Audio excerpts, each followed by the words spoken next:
In August 2016, the world's best swimmers competed in a pool in Rio de Janeiro.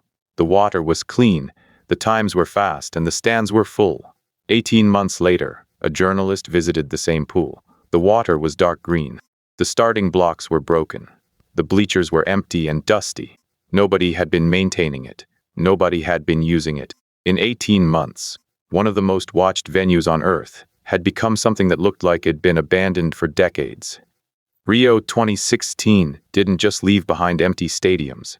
It left behind a warning that nobody wanted to hear. The opening ceremony was held at the Maracanã, one of the most famous football stadiums in the world, renovated for the 2014 World Cup, and then renovated again for the Olympics 2 years later. It was spectacular. Brazil put on a show that celebrated its culture, its diversity, and its ambition. Standing in that stadium on August 5, 2016, it would have been very difficult to predict what was coming. Rio de Janeiro is a city of extraordinary contrasts. The favelas climb the hillsides above the beaches. Poverty and wealth exist within visible distance of each other in a way that is impossible to ignore. When Brazil won the Olympic bid in 2009, the country was in an economic upswing. Commodity prices were high, growth was strong, and there was genuine optimism about what the Games could represent. By the time the torch was lit in 2016, that optimism had curdled. Brazil was in the middle of a deep recession and a political crisis that would eventually remove the president from office. The timing was brutal. Brazil spent somewhere between $12 and $15 billion on the Olympics. Exact figures are disputed, at precisely the moment when the country could least afford it. Unemployment was rising, government services were being cut. Hospitals in Rio were running out of basic supplies in the months before the Games. The contrast between the Olympic construction sites and the state of public services was not lost on Brazilian citizens, many of whom protested loudly and consistently in the years leading up to the event. The venues were spread across 4 zones of the city: the Barra da Tijuca Olympic Park, which housed most of the indoor venues, the Deodoro Zone in the north of the city, the Maracanã Zone, and the Copacabana Zone along the beach. The plan was that Barra da Tijuca in particular would be transformed into a new urban district after the Games, with the Olympic Village becoming housing, and the venues serving the growing population of that part of the city. It was a reasonable plan on paper.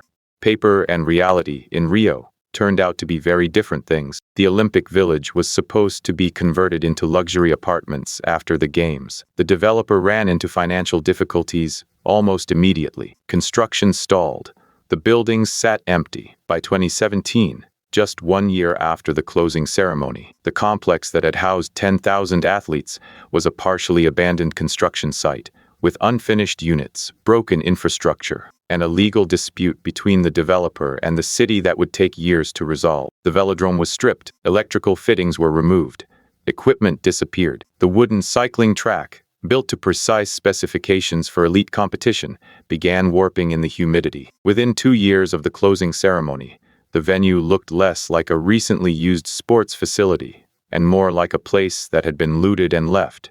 The speed of deterioration was remarkable, even by the standards of post-Games venues. Brazil's tropical climate accelerated everything. The aquatics center became the defining image of Rio's post-Olympic collapse. The pools turned green within months, a combination of chemical imbalance, lack of maintenance, and the relentless Brazilian heat doing what it does to standing water. The image of those green pools, in a venue where world records had been set just months earlier, spread widely. It became shorthand for everything critics had warned about: the gap between the promise of Olympic legacy and the reality of what happens when the organizational energy evaporates and the money runs out. Even the Maracanã, perhaps the most iconic football stadium in the world, wasn't immune. Reports in the years following the Olympics described leaking roofs, broken seats, unpaid utility bills, and disputes between the federal government, the state government, and private operators about who was responsible for what. A stadium that had been renovated twice in 2 years for 2 major tournaments found itself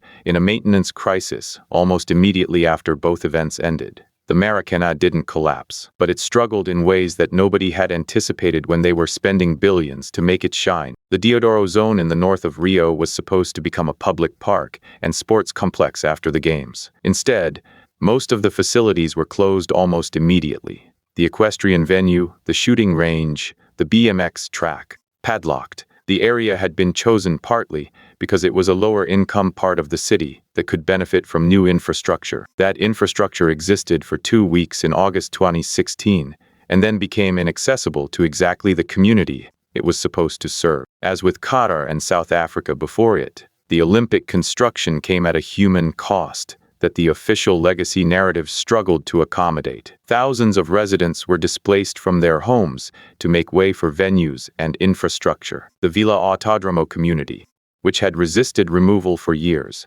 was largely demolished to make way for the Olympic Park. A handful of families remained, living in a community center that became a symbol of resistance. After the Games, the Olympic Park was built around them. They were still there. Rio won the bid in 2009, beating Chicago, Tokyo, and Madrid. The announcement was met with celebration in Brazil. Lula, the president at the time, wept openly on camera. It felt like a validation of Brazil's emergence as a major global power, a confirmation that the country had arrived. 7 years later, Lula's successor had been impeached, the economy was in crisis, and the Games were being held in a city that was visibly struggling to keep the lights on. Not everything deteriorated.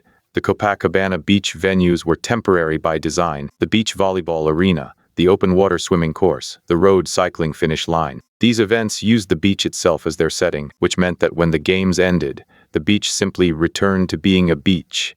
It's the most honest version of Olympic legacy, using what already exists, leaving it as you found it. The problem is that not every sport can be held on a beach. Athens took several years to reach the state of visible neglect that became its defining image. Rio managed it in 18 months. The tropical climate played a role. Humidity and heat accelerate decay in ways that Mediterranean or Northern European climates don't. But the speed also reflected the depth of Brazil's financial crisis and the absence of any credible plan for what came after. Athens had no plan. Rio had no plan and no money. The result arrived faster. The sport itself was real. The performances were real. Usain Bolt ran his last Olympic 100 meters in Rio. Michael Phelps won his final Olympic gold medals. Simone Biles introduced herself to the world. These moments happened in those venues, and no amount of subsequent deterioration changes what they were. The athletes who competed in Rio carry those memories regardless of what the pools look like now. The question is whether the city that hosted them got anything lasting in return. Rio accelerated a conversation that had been building for years inside the Olympic movement. The IOC introduced reforms under the banner of Agenda 2020, encouraging host cities to use existing venues, build temporary facilities,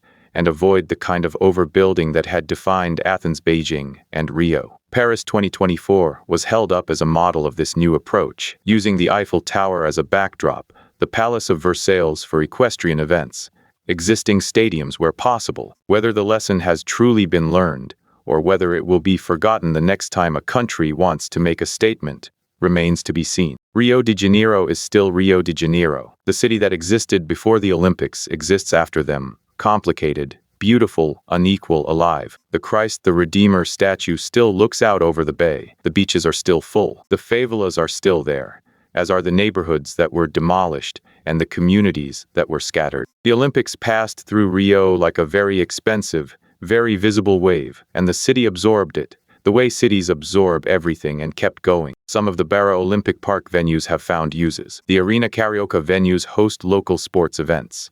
The velodrome was eventually repaired and reopened. The aquatics center was cleaned and returned to use, though not at Olympic standard. Progress has been made, slowly, partially, under financial pressure.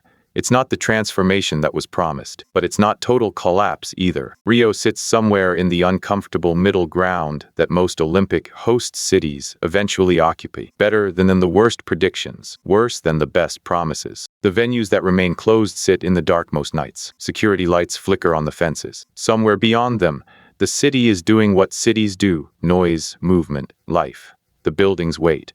They don't have opinions about what happened to them. They just exist. In the state they were left, asking the question that every abandoned venue eventually asks: was the moment worth the monument? The pool where the world's best swimmers competed in August 2016 was green by February 2018. That's 18 months. In the history of Olympic legacy failures, that might be a record. It's also, in a strange way, the most honest thing Rio 2016 left behind. Not a stadium, not a village, not a park, but a very clear image of the gap between what these events promise and what they actually deliver. The water turned green. The question of why it was allowed to is still waiting for an answer.